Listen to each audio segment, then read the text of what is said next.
nuestro lugar y haya pagado nuestra deuda. Hasta aquí, el apóstol Pablo ha demostrado que el moralista es culpable, que el juicio de Dios es perfecto y que nadie escapará de él. Entonces surge una pregunta inevitable. Si todo esto es cierto, ¿por qué Dios todavía no ha ejecutado su juicio?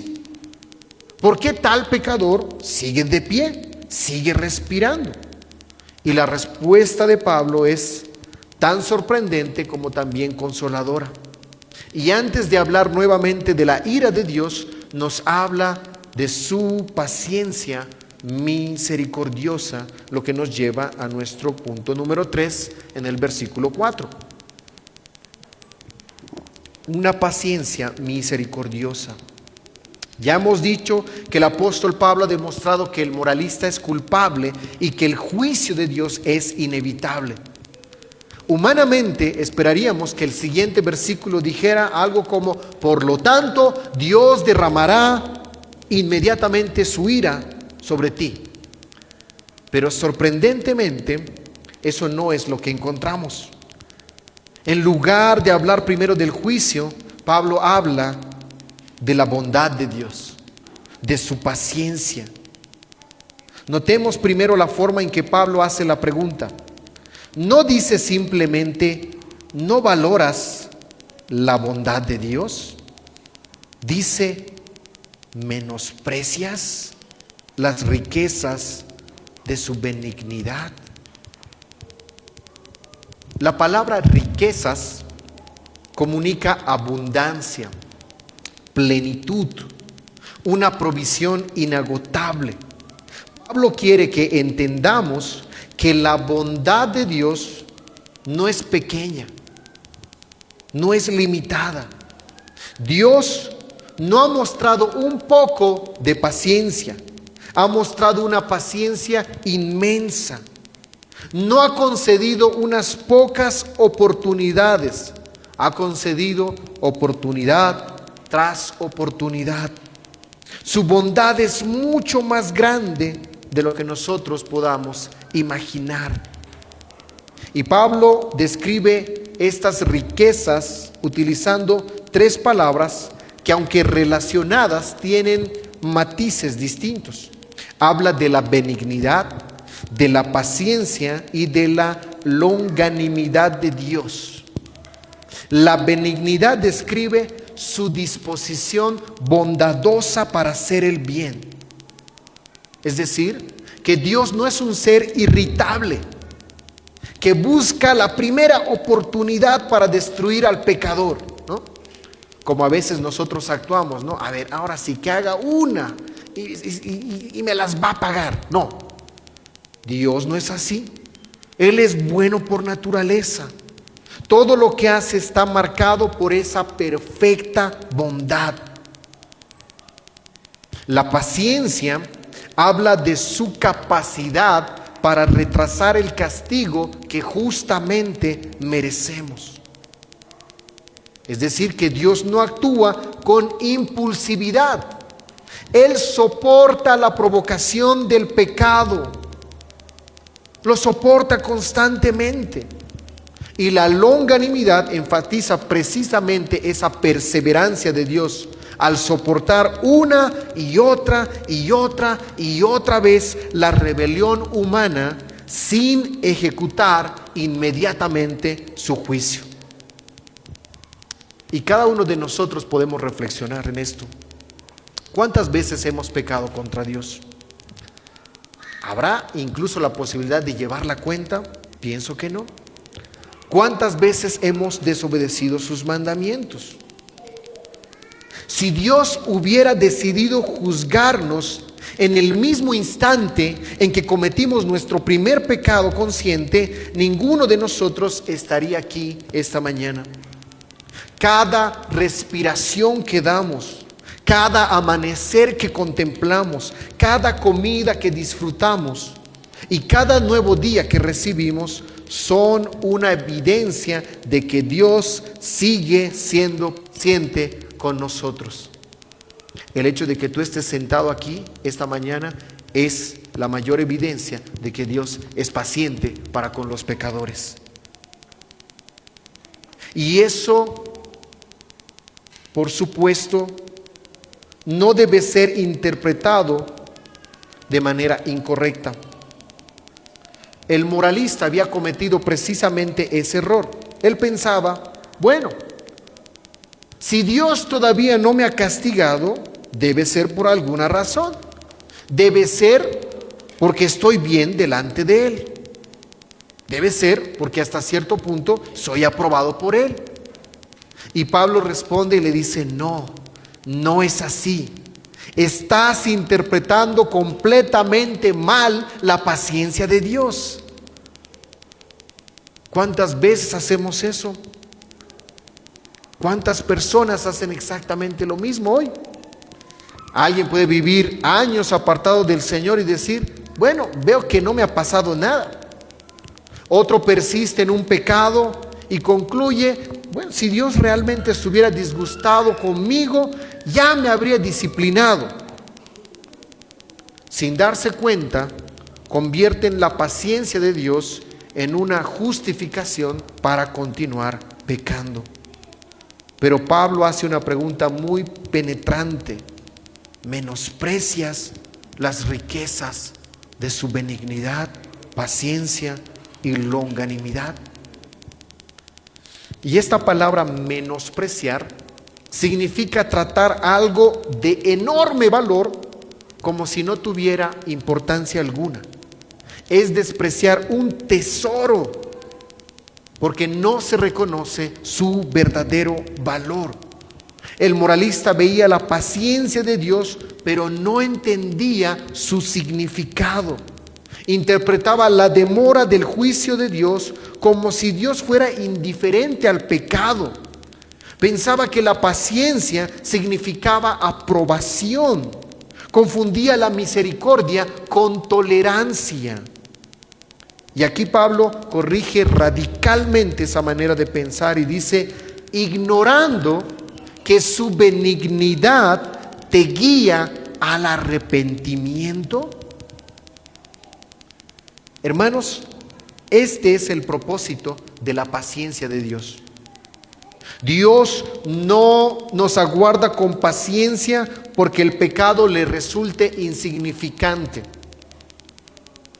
No retrasa su juicio porque haya cambiado de opinión acerca de su santidad, sino porque en su infinita misericordia está dando tiempo para que el pecador se arrepienta.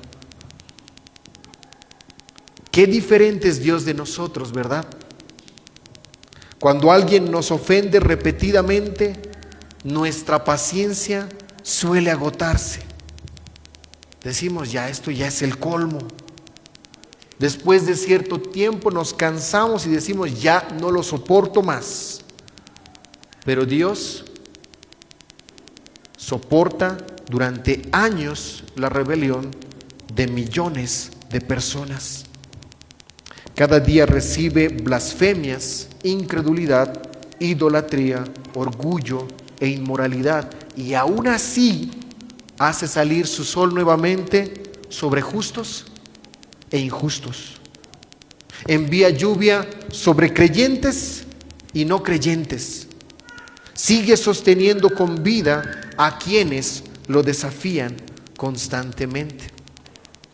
Y esa también ha sido la historia de cada uno de nosotros. El Señor nos ha soportado con mucha paciencia y lo sigue haciendo, aún ahora siendo sus hijos. Por supuesto, eso no significa que Dios haya dejado de ser santo. Significa que su misericordia es mucho más grande de lo que nosotros podamos imaginar. Sin embargo, debemos tener cuidado de no malinterpretar esa misericordia. La paciencia de Dios nunca debe producir presunción. Debe producir, como hemos leído el pasaje, arrepentimiento. Cada día que Dios concede es una nueva invitación de su gracia. Cada latido de nuestro corazón es un recordatorio de que todavía hay oportunidad para volver a Él. Cada sermón escuchado, cada llamado al arrepentimiento y cada nuevo amanecer son expresiones de la bondad inmerecida del Señor. Esa es una declaración sorprendente. Tal bondad de Dios que conduce al arrepentimiento. Si bien es cierto que el juicio, el estar conscientes del juicio que nos espera, muchas veces mueve al pecador, lo que Pablo acaba de hacer es algo asombroso. Él añade algo igualmente necesario para que los pecadores acudan al Señor. Cuando contemplamos cuán paciente ha sido Dios con nosotros, cuando comprendemos que no nos ha tratado conforme a nuestros pecados, cuando vemos que en lugar de destruirnos, nos sigue sosteniendo con vida, el corazón debería quebrantarse delante de semejante misericordia. Y esa bondad alcanza su máxima expresión en Cristo. La mayor evidencia de que Dios es paciente no es simplemente que hoy sigamos respirando. La mayor demostración de su bondad es que envió a su propio Hijo amado para salvar precisamente a quienes merecían su juicio. Mientras nosotros acumulábamos pecado tras pecado, Dios preparaba el camino de la salvación a través de su Hijo Jesucristo. Por eso este versículo nos confronta con una pregunta muy personal. ¿Qué estamos haciendo con la paciencia de Dios? ¿La hemos interpretado como una licencia para seguir pecando? Bueno, no me pasa nada. ¿Hemos pensado que porque el juicio no ha llegado, nunca llegará?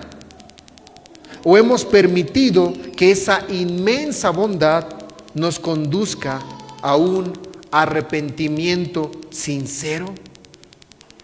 Cada uno de nosotros está viviendo hoy gracias a la paciencia de Dios. Ninguno merece nada. Ninguno merece escuchar una vez más el Evangelio. Pero hoy estamos aquí por la misericordia de Dios. Pero esa paciencia misericordiosa tiene un propósito. Dios nos está llevando a escuchar el Evangelio una vez más para abandonar toda confianza en nuestra propia justicia y entonces correr a Cristo.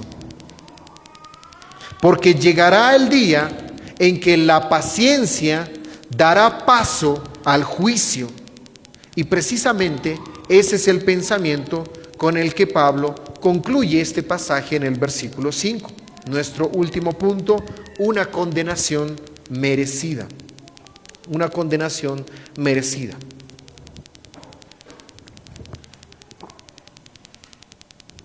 Hasta este momento, Pablo ha desmontado una por una las falsas seguridades del moralista. Primero le mostró que también era culpable delante de Dios. Luego le recordó que el juicio divino es perfecto y que nadie escapará de él. Después le explicó por qué ese juicio todavía no había llegado, y es por la inmensa paciencia de nuestro Dios que le está concediendo tiempo para arrepentirse. Sin embargo, el apóstol sabe que existe una posibilidad terrible. El hombre puede escuchar todo esto y aún así permanecer exactamente igual.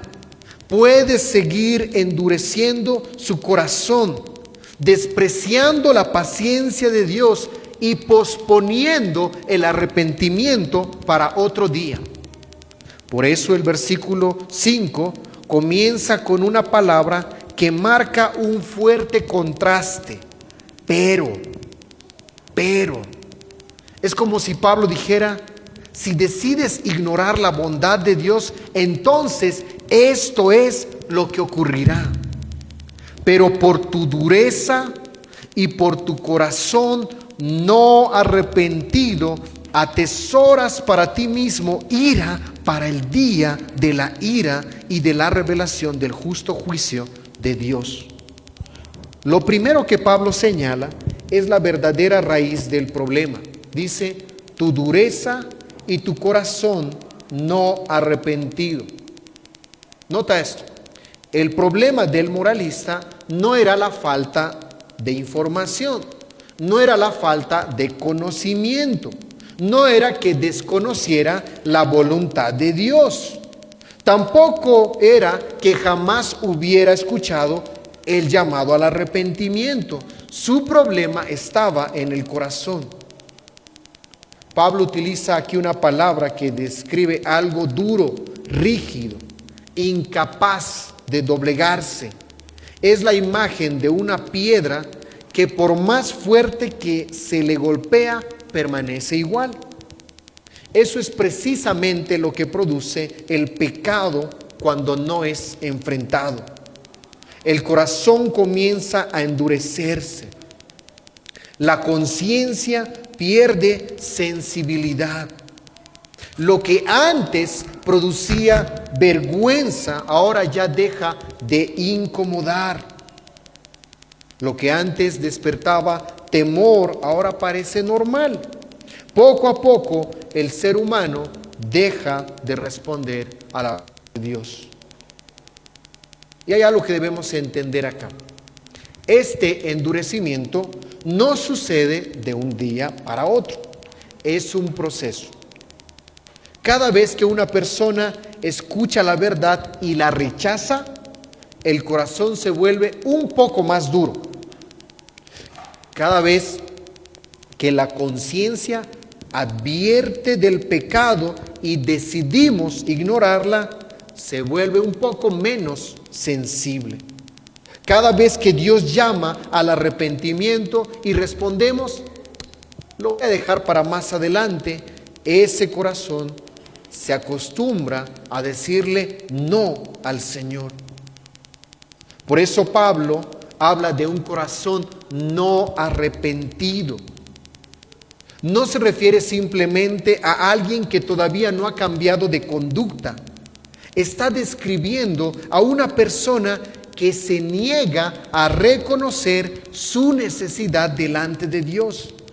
Es un corazón que sigue defendiendo su propia justicia, continúa justificándose a sí mismo y entonces rechaza la gracia porque cree que todavía puede sostenerse sobre sus propios méritos.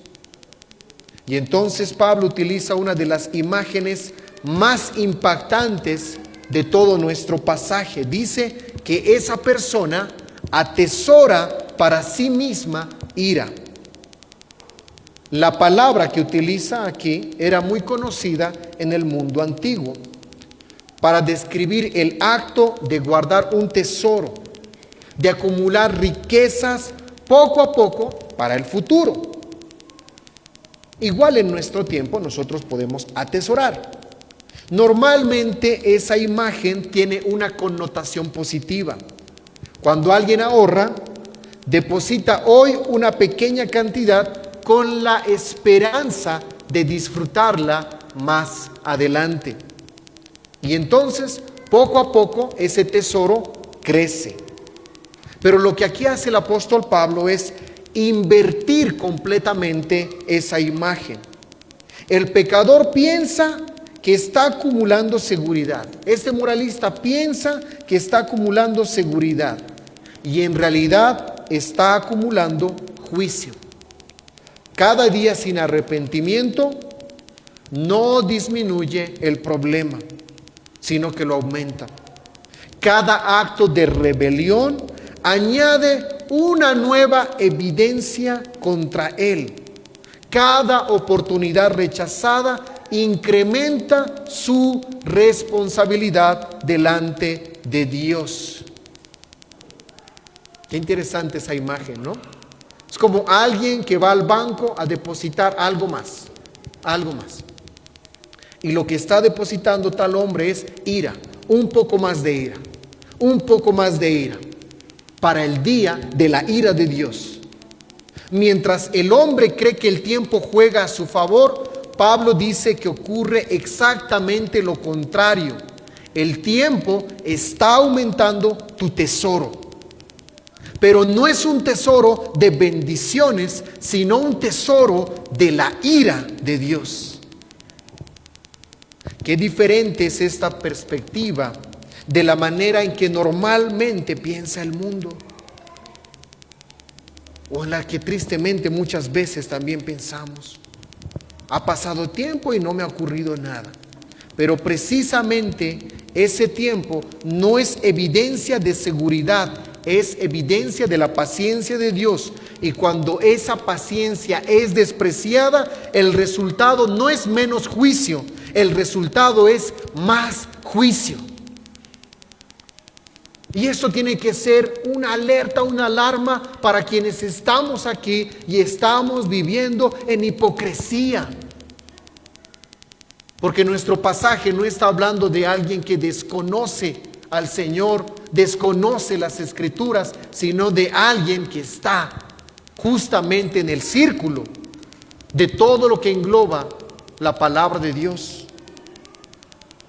No pienses que puedes salir libre y engañar a todo el mundo y engañar también a Dios, porque simplemente estás acumulando más ira para el día de la ira. Imaginemos una ilustración. Imagínate una presa o una represa que nosotros conocemos. Día tras día la lluvia continúa cayendo y pues empieza a superar el nivel del agua, que es lo necesario. Y aquí, como nosotros vivimos en un valle, imagínate si tuviésemos algo así, puede parecernos todo tranquilo, las personas vivir en su cotidianidad, trabajar, vender, construir, hacer planes para el futuro, acostumbrarnos a la aparente tranquilidad y olvidarnos que detrás de eso hay un muro que cada vez está recibiendo una presión mayor y mayor. Y tal vez pensar que como el agua no ha caído sobre nosotros, no pasa nada. Justamente de eso nos quiere prevenir el apóstol Pablo. Cada día que pasa sin que llegue el juicio puede dar la impresión de que nunca llegará. Pero la paciencia de Dios no elimina su justicia. Y llegará el momento en que esa paciencia habrá cumplido su propósito y dará paso al juicio perfecto de Dios. Por eso Pablo habla del día de la ira. Todas las escrituras nos enseñan que la historia se dirige hacia un día específico. No será un juicio improvisado, no será un acto impulsivo de Dios, será el día señalado desde la eternidad para la manifestación pública de su perfecta justicia.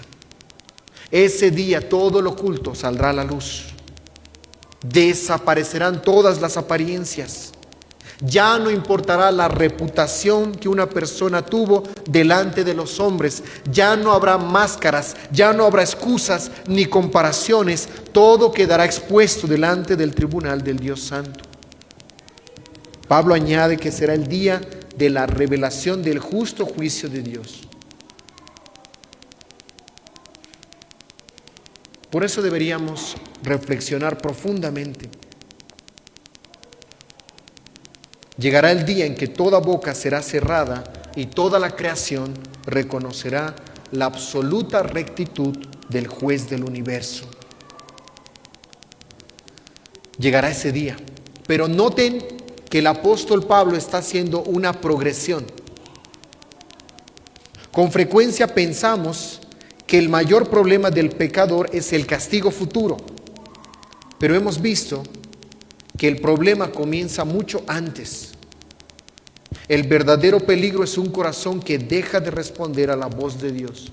un corazón endurecido que no percibe el peligro en el que vive, que escucha sermones tras sermones, que puede leer la Biblia sin quebrantarse, puede asistir a la iglesia durante años y seguir confiando en sí mismo y no acudir al Señor y dejarse y entregarse a Él completamente en arrepentimiento. Ese era exactamente el pecado del moralista. No un hombre escandalosamente inmoral, sino un hombre religiosamente endurecido. Ese es el endurecimiento más peligroso de todos.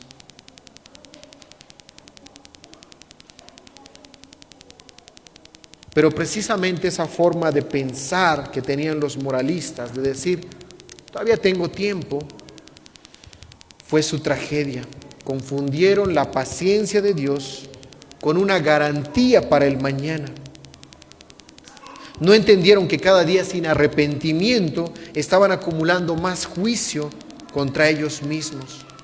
Por eso, querido amigo, el llamado del Evangelio siempre es para hoy, no para mañana, no cuando las circunstancias cambien, no cuando tu conciencia esté más tranquila. Hoy es el día para abandonar toda confianza en la justicia propia y correr a Cristo. Y esa es la función, ese es el propósito que tiene este pasaje. Pablo comenzó derribando la falsa seguridad del moralista y termina dejándolo en su verdadero estado. Al igual que el hombre del capítulo 1, tú también estás sin esperanza en ti mismo. Pero eso es muy importante, porque solo quienes se han abandonado a su propia justicia y se han visto en un espejo, en su verdadera realidad, entonces ellos ahora pueden refugiarse en la verdadera justicia, que es la justicia de Cristo. Al terminar nuestro sermón, la primera pregunta que debemos hacernos es, reflexionando de todo lo que hemos visto, ¿a quién estoy examinando con más frecuencia? ¿A los demás o a mí mismo? Ese fue el gran error del moralista. Eran expertos en detectar el pecado ajeno, pero completamente ciegos frente a los suyos. Es muy fácil indignarnos por todo el mal que vemos fuera de nosotros. Sin embargo, el Señor nos llama primero a examinar nuestro propio corazón. Antes de señalar para afuera al orgullo de otros, debemos preguntarnos por nuestro propio orgullo. Antes de condenar la falta de amor del mundo, debemos preguntarnos si nosotros estamos amando como Cristo nos ha amado. Un corazón verdaderamente transformado no se caracteriza por ser hipercrítico con los demás, sino por ser humilde delante de Dios, porque ha experimentado misericordia. Y rápido para reconocer su propia necesidad de gracia. En segundo lugar, este pasaje nos recuerda que nunca debemos confundir la paciencia de Dios con aprobación. Si hoy seguimos con vida, si aún podemos escuchar su palabra y responder al Evangelio, no es porque Dios sea indiferente al pecado, ni porque haya cambiado su estándar de santidad.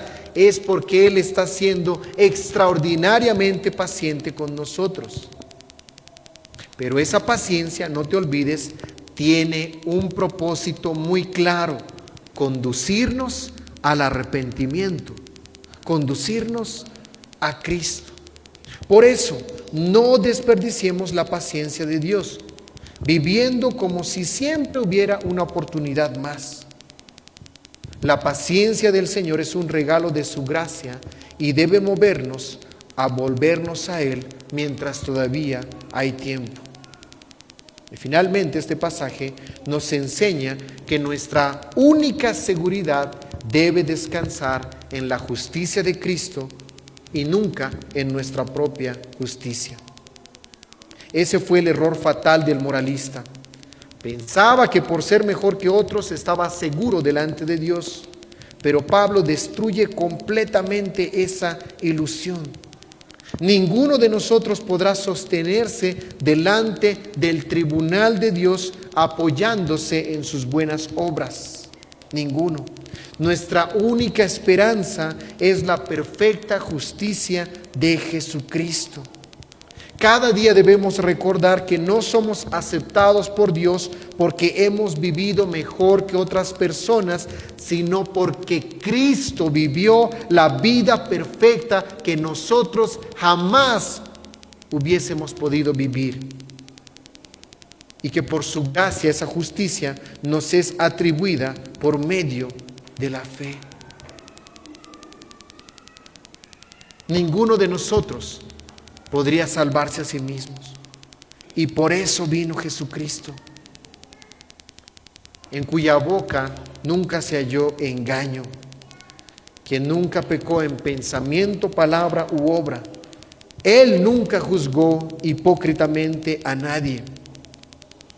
Sin embargo, el Hijo perfecto de Dios ocupó voluntariamente el lugar de pecadores culpables como nosotros.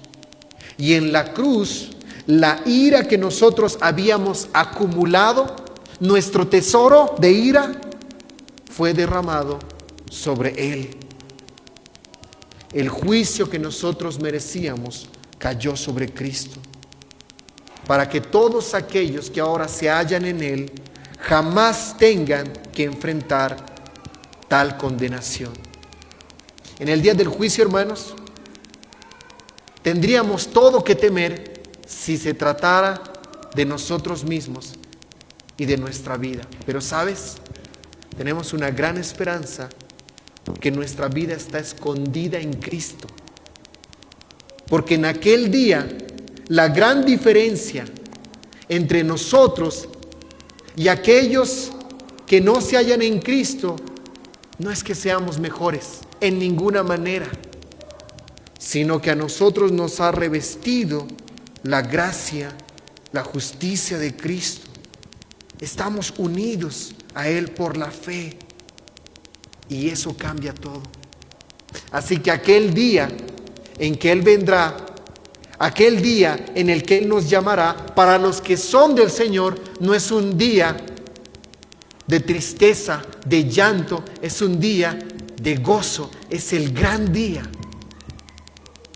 Porque en aquel día se hará evidente que no por nosotros, sino por la justicia de Cristo, pecadores como nosotros fueron rescatados para la gloria de Dios. Y si hoy hay entre nosotros alguien que todavía no ha confiado en Jesucristo, quisiera hablarte con todo el amor y toda la seriedad de nuestro pasaje. Dios ha sido inmensamente paciente contigo. Tal vez has escuchado el Evangelio muchas veces y quizás has pensado que algún día te arrepentirás, pero siempre encuentras una razón para postergarlo un día más. Sin embargo, nuestro pasaje nos enseña que la paciencia de Dios no es infinita en el tiempo. Vendrá el día en que la paciencia le dará paso al juicio. Pero hoy estás aquí y hoy has escuchado la voz del Señor llamándote una vez más al arrepentimiento. Mañana nadie puede asegurarte que tendrás esa misma oportunidad. No sabes cuánto tiempo más tendrás de vida, pero sí sabes que hoy Dios en su misericordia te está invitando a venir a Cristo. No intentes primero corregir tu vida, porque nunca podrás hacerlo. Ven tal como eres, culpable, necesitado y con las manos vacías. Reconoce tu pecado, abandona toda confianza en tu propia justicia y deposita toda tu esperanza en Jesucristo. Su sangre es suficiente para salvar al peor de los pecadores. Por eso, si hoy escuchas su voz, no endurezcas tu corazón. Arrepiéntete y cree en el Evangelio. Corre a Cristo mientras la puerta de la gracia permanece abierta, porque llegará el día en que el juez de toda la tierra hará justicia perfecta. Hoy ven al Señor, que extiende sus brazos como Salvador y Señor, y promete perdón, reconciliación y vida a todo aquel que se vuelve a Él con fe y arrepentimiento. Oremos. Padre eterno, te alabamos, Señor, porque eres bondadoso con nosotros. Cuán grande es tu paciencia, Señor. Este profeta, llamado Natán, no se dirige a nuestro hombre en la historia directamente con una acusación. No lo señala con el dedo. No pronunció una sola palabra de condenación directamente, por lo menos no al inicio, sino que él comenzó contando una historia. Y presten atención, esta es la historia. Había un hombre rico que poseía numerosos rebaños y ganado. Tenía muchas ovejas. Muy cerca de él vivía un hombre pobre que solamente tenía una pequeña corderita.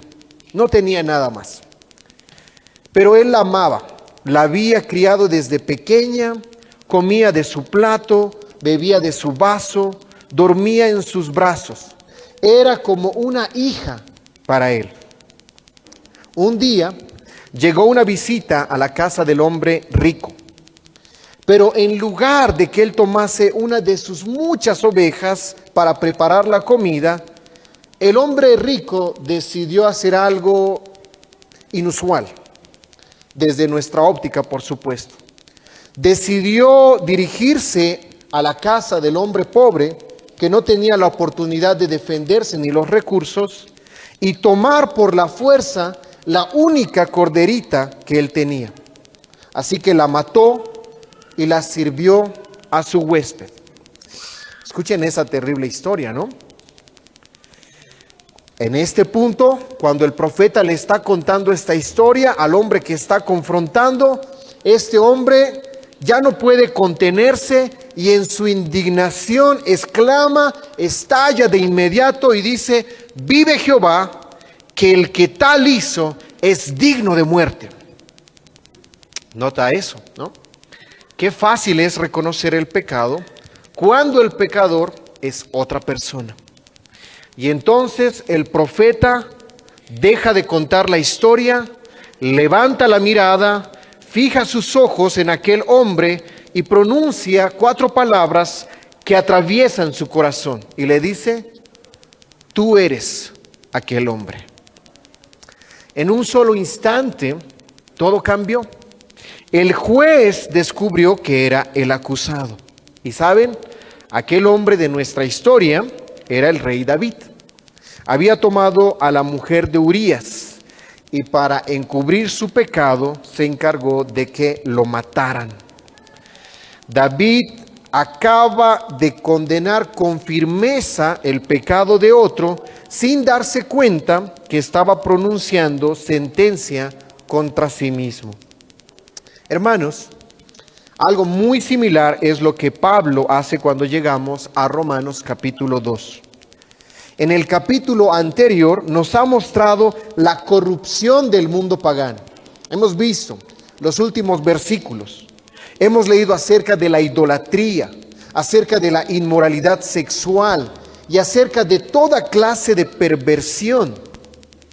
Y es muy posible que mientras recorríamos Romanos 1, nosotros también estuviéramos pensando, es verdad, todo lo que el apóstol Pablo está describiendo es cierto. Qué terrible está el mundo, cuánto pecado hay, cuán lejos han llegado los hombres. Pero al comenzar el capítulo 2, Pablo cambia de interlocutor. Él utiliza un recurso literario llamado diatriba, donde se imagina un interlocutor con el cual dialoga y se adelanta a las objeciones que el otro tiene. ¿Y qué es lo que hace? Ya no se dirige al pecador que todos consideran culpable. Ahora se dirige a aquel que piensa que está en una categoría diferente. Por eso, sus primeras palabras son: por lo cual eres inexcusable, oh hombre, quien quiera que seas tú que juzgas. Porque el mayor peligro no siempre es el pecado escandaloso de otros. Muchas veces es la falsa seguridad de creer que por no ser como los demás, de no ser tan malo como los demás, entonces estamos bien delante de Dios. Esta mañana estudiaremos nuestros primeros 5 versículos en Romanos, siguiendo nuestra serie de estudios que tenemos, que ya hemos empezado hace un par de meses, y nuestro título es La falsa seguridad del moralista. La falsa seguridad del moralista. Y veremos 4 verdades que destruyen esa falsa seguridad. Ustedes lo tienen en sus bíblicos, pero también, si alguien está anotando, son las siguientes. Primero veremos una culpa innegable en el versículo 1. Además veremos un juicio inevitable en los versículos 2 y 3. Un juicio inevitable en los versículos 2 y 3. Además veremos una paciencia misericordiosa en el versículo 4. Y finalmente veremos una condenación merecida en el versículo 5. Veamos entonces nuestro primer punto, el versículo 1. Este versículo comienza con una expresión que no debemos pasar por alto. Dice, por lo cual. Esto está conectando. Pablo no está iniciando un tema nuevo, sino está sacando una conclusión de todo lo que acaba de demostrar en el capítulo anterior. Y ya hemos dicho, en Romanos 1, al final, él describió la condición espiritual de los gentiles.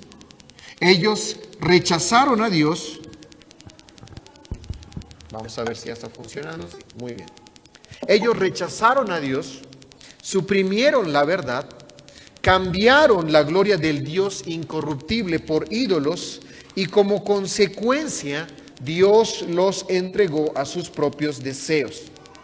El capítulo 1 termina con una lista impactante de pecados: injusticia, inmoralidad, avaricia, homicidios, envidias, engaños, murmuraciones, soberbia, desobediencia a los padres y muchas otras manifestaciones de un corazón completamente apartado de Dios. Ya te puedes imaginar la primera vez que esta carta fue leída en la iglesia de Roma. Muchos de los creyentes que se encontraban ahí eran judíos. Ellos podían asentir con la cabeza y decían, así es, así son los gentiles. Ciertamente ellos merecen el juicio de Dios. Y en cierto sentido tenían razón. Los gentiles eran culpables delante de Dios. Pero entonces Pablo hace algo completamente inesperado. Deja de hablar de los gentiles y comienza a dirigirse directamente a este otro grupo. Por eso dice, por lo cual eres inexcusable. Es como si dijera, si estás de acuerdo conmigo en que el pecado merece el juicio de Dios, entonces ahora debemos hablar de ti. El moralista cree que se encuentra sentado entre el jurado, que él es parte de los que están observando el juicio de los demás. Pero Pablo entonces se dirige y le dice, un momento, no es así, el acusado eres tú. Por eso utiliza esta expresión tan contundente, eres inexcusable. Es una palabra muy fuerte.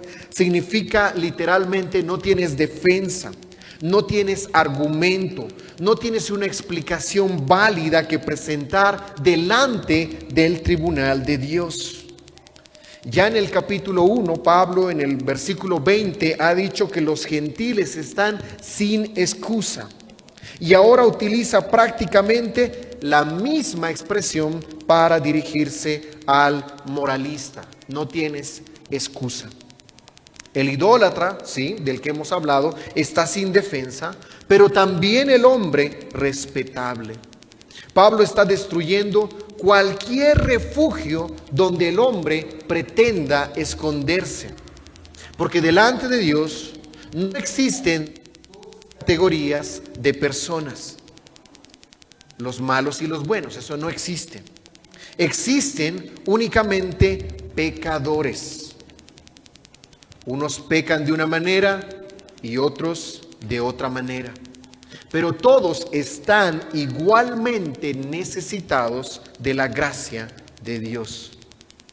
Ahora, ¿a quién se dirige exactamente el apóstol Pablo?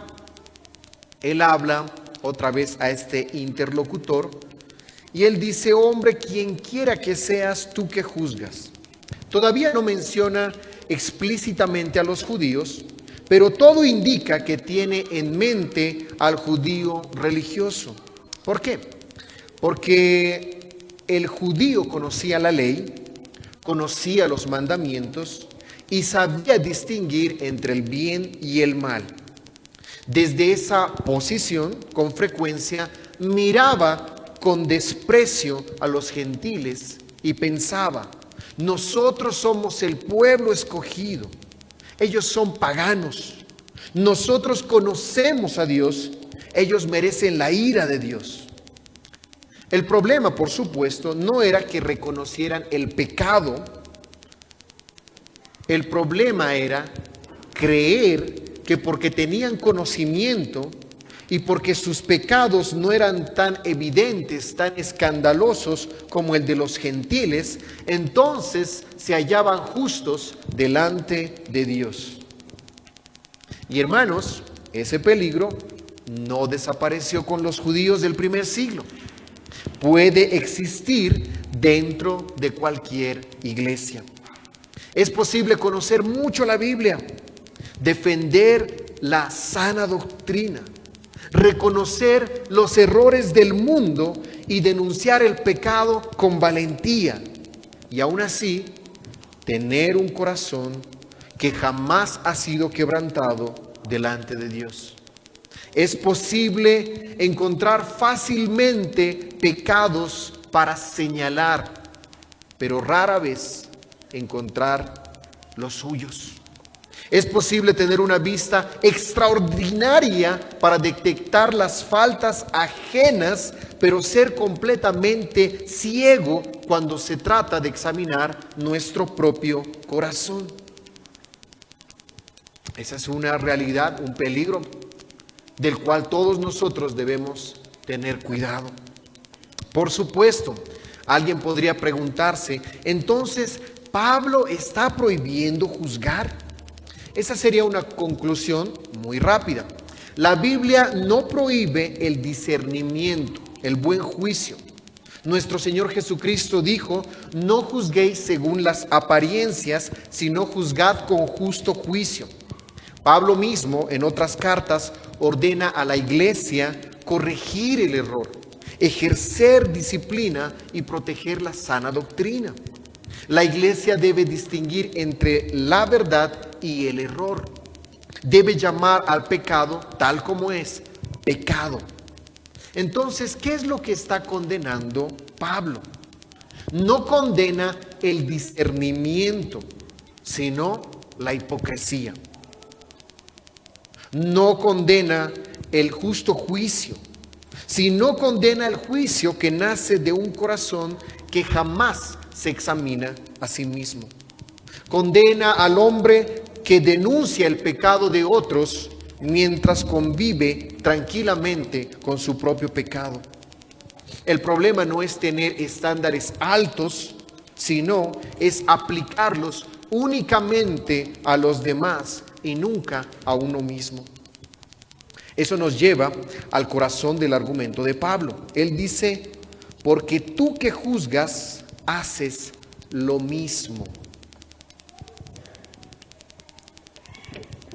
¿Significa esto que todos estos judíos cometen o cometían exactamente los mismos pecados? Por supuesto que no. Pablo no está diciendo que cada judío practicaba literalmente todos los pecados ya mencionados en el capítulo 1. Su punto es mucho más profundo. Lo que está diciendo es, tú condenas aquello mismo que también caracteriza tu corazón. Quizá no adoraban ídolos de piedra, pero habían convertido sus privilegios religiosos en un ídolo. Quizá no practicaban toda la inmoralidad descrita en el capítulo anterior, pero estaban llenos de orgullo, autosuficiencia, incredulidad y dureza de corazón. El pecado puede cambiar de forma, pero la raíz sigue siendo exactamente la misma. Un corazón rebelde y autosuficiente delante de Dios. ¿Cómo demuestra Pablo esta realidad? Observemos con cuidado la brillantez de su argumento. Pablo no le dice simplemente eres culpable, porque yo lo digo. Dice algo más contundente, dice eres culpable porque tú mismo reconoces cuál es el estándar de Dios. En otras palabras, cada vez que condenas el pecado, estás confesando que sabes distinguir entre el bien y el mal. Sabes que mentir está mal, sabes que adulterar está mal, sabes que la avaricia está mal, sabes que el orgullo está mal. Entonces, si tú mismo practicas aquello que reconoces como malo, ¿con qué argumento podrás defenderte delante de Dios? Tu propia conciencia ya emitió el veredicto. Tu propia boca ya reconoció el estándar. Tus propias palabras sirven como evidencia en tu contra. Ese es precisamente el argumento del apóstol Pablo. El moralista piensa que el hecho de condenar el pecado lo coloca automáticamente del lado de Dios. Pero Pablo responde diciéndole no.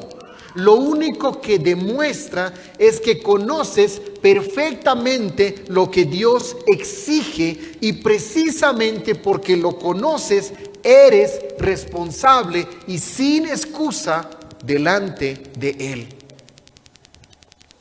Después de haber leído Romanos 1, podemos pensar inmediatamente en la sociedad corrompida, en los políticos, en toda la corrupción o en las personas que viven alejadas de Dios. Y mientras pensamos en ellos, sentir cierta satisfacción porque no somos como ellos. Pero Romanos 2 nos obliga a dejar de mirar hacia afuera para comenzar a mirar hacia adentro. El Evangelio nos enseña que la primera persona a la que debemos examinar no es nuestro prójimo, sino nosotros mismos. Por eso Pablo comienza este capítulo destruyendo la falsa seguridad del moralista. Y esto es muy importante, porque mientras un hombre siga comparándose con otros, siempre encontrará a alguien peor que él. Si solo se lamenta por la inmoralidad de la sociedad, pero no llora por el pecado de su propio corazón, tal hombre está perdido. Pero cuando finalmente se compara con la perfecta santidad de Dios, solo podrá hacer una confesión a la que han llegado los santos redimidos: soy culpable y no tengo excusa alguna, y por lo tanto necesito desesperadamente la gracia de Cristo. Entonces lo que hace el apóstol Pablo es mostrar que no hay excusa que valga delante del Señor y que por lo tanto la culpa es innegable. Y eso nos lleva a nuestro segundo punto, los versículos 2 y 3, un juicio inevitable. Después de demostrar que el moralista también es culpable delante de Dios, Pablo sabe cuál será la reacción natural de su oyente. Es como si pudiese adelantarse a sus pensamientos. Tal vez alguno esté diciendo, es cierto, estoy de acuerdo, no soy perfecto, ¿sí? Reconozco que también peco, pero al menos no soy como los paganos descritos en el capítulo anterior. Y por lo tanto, seguramente Dios hará una diferencia entre ellos y yo. Precisamente esa falsa confianza es la que Pablo derriba en estos próximos versículos 2 y 3. Ya no está tratando de convencer al moralista de que es pecador. Eso ya quedó establecido. Ahora responde otra pregunta igualmente importante. ¿Qué hará Dios con un moralista que también es culpable? La respuesta es clara y contundente. Será juzgado. No porque sea peor a los demás o mejor que los demás, sino porque Dios no hace acepción de personas. Pablo comienza afirmando, mas sabemos que el juicio de Dios contra los que practican tales cosas es según verdad. Con estas palabras establece un contraste entre el juicio humano y el juicio divino. Nosotros vivimos en un mundo donde la justicia muchas veces falla. ¿Cuántos de nosotros hemos escuchado de casos donde inocentes han sido culpables y donde culpables han quedado absueltos? Con frecuencia vemos personas culpables que nunca reciben su castigo. Hay delitos que jamás se descubren, testigos que mienten, pruebas que desaparecen, jueces que se equivocan e incluso abogados capaces de encontrar vacíos legales para lograr la absolución de un culpable. Tal como tú ya lo sabes, seguro no necesito convencerte para esto, nuestra justicia es imperfecta. Porque nuestro conocimiento también es imperfecto. Nunca conocemos toda la historia. Nunca vemos completamente el corazón. Muchas veces juzgamos únicamente por lo que nuestros ojos alcanzan a ver. Pero el tribunal de Dios no funciona así. Pablo dice que el juicio de Dios es según verdad, o conforme a la verdad. Esto significa que Dios siempre juzga de acuerdo con la realidad, tal como es. Nunca le falta información, nunca interpreta mal las evidencias y jamás dicta un veredicto equivocado. Él conoce cada palabra pronunciada y también cada palabra que nunca llegó a salir de nuestros labios. Conoce toda acción, pero también conoce los pensamientos más secretos del corazón.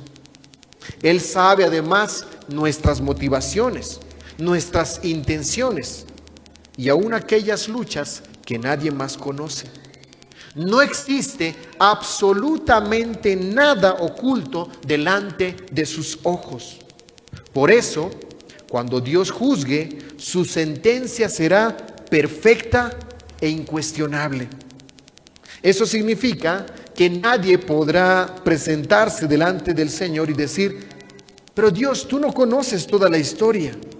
Nadie podrá argumentar que existía una circunstancia que Él pasó por alto y que cambiaba todo el veredicto, o una intención que no logró comprender. Cuando Dios emita su veredicto, toda la verdad estará completamente expuesta. Su juicio no estará basado en apariencias, en rumores o en impresiones, sino en un conocimiento perfecto y absoluto de cada persona. Y esta verdad produce dos efectos muy distintos, como lo vamos a ver. Por un lado, querido hermano, este es un enorme consuelo para el creyente. Vivimos en un mundo donde hay muchas injusticias y muchas de estas jamás serán corregidas en esta vida. Personas inocentes sufren mientras hombres perversos prosperan.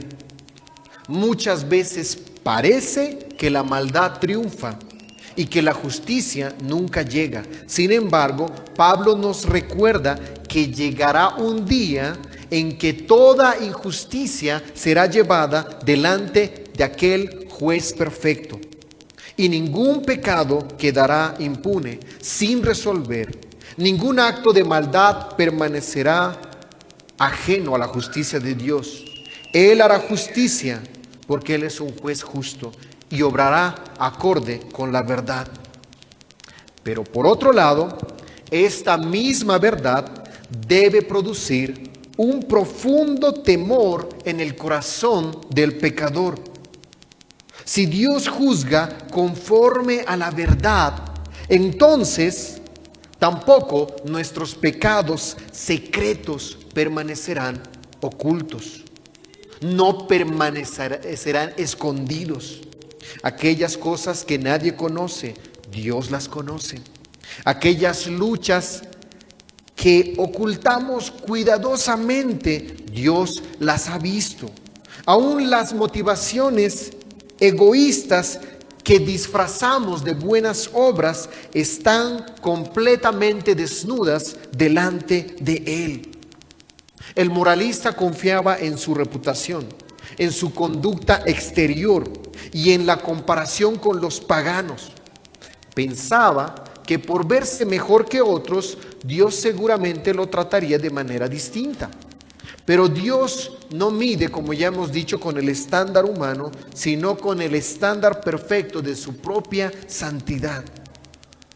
Después de afirmar la perfección del juicio divino, Pablo dirige una pregunta directamente al corazón del moralista y le dice en el versículo 3: ¿y piensas esto, oh hombre, tú que juzgas a los que tal hacen y haces lo mismo, que tú escaparás del juicio de Dios?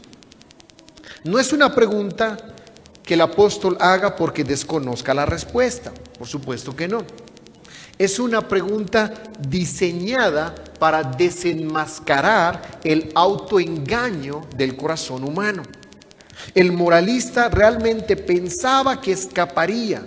Después de todo, conocía la ley, pertenecía al pueblo del pacto, practicaba ceremonias religiosas y no vivía de la misma manera que los paganos. En su mente, todo eso era suficiente para sentirse seguro. Pero ahora el apóstol le pregunta, casi con asombro: ¿de verdad crees que escaparás del juicio de Dios, que es según verdad? Y la palabra escapar transmite la idea de alguien que logra huir de una condena, alguien que logra burlar a las autoridades. Y Pablo le dice, ¿crees realmente que eso será posible delante de Dios? Y si somos honestos, descubriremos que este sigue siendo uno de los engaños más comunes del corazón humano. De alguna manera nos engañamos y pensamos que al final todo saldrá bien, o que podremos realmente ocultar nuestra pecaminosidad. Otras personas confían incluso en que sus buenas obras compensarán sus pecados. Cuando compartimos el evangelio, cuando estamos evangelizando a otras personas, algunos de ellos reconocen y dicen, sí, creo que sí, soy un pecador, pero también he hecho estas cosas buenas. Algunos piensan así. Otros piensan que Dios es demasiado amoroso para juzgar a alguien. No, ¿cómo Dios podría juzgarme a mí si Él es un Dios de amor? Otros simplemente procuran no pensar en ese día. ¿Por qué tendría que afanarme de aquel día en que habrá un juicio? Pero ignorar el juicio no lo elimina. Negarlo no hace que desaparezca. Y la pregunta que el apóstol Pablo está resonando con la misma fuerza hoy es: ¿piensas que escaparás realmente del juicio de Dios? Nuestro pasaje destruye una de las falsas esperanzas más profundas del ser humano. Solemos creer que siempre encontraremos una salida, habrá un atajo, y si lo encontramos lo vamos a tomar, sin darnos cuenta que en realidad esa manera de pensar también la trasladamos a nuestra relación con Dios. Pero Pablo nos recuerda que el juicio de Dios no se basa en comparaciones ni en apariencias, sino en la verdad. Y ese es el estándar verdadero. Y bajo ese estándar, ningún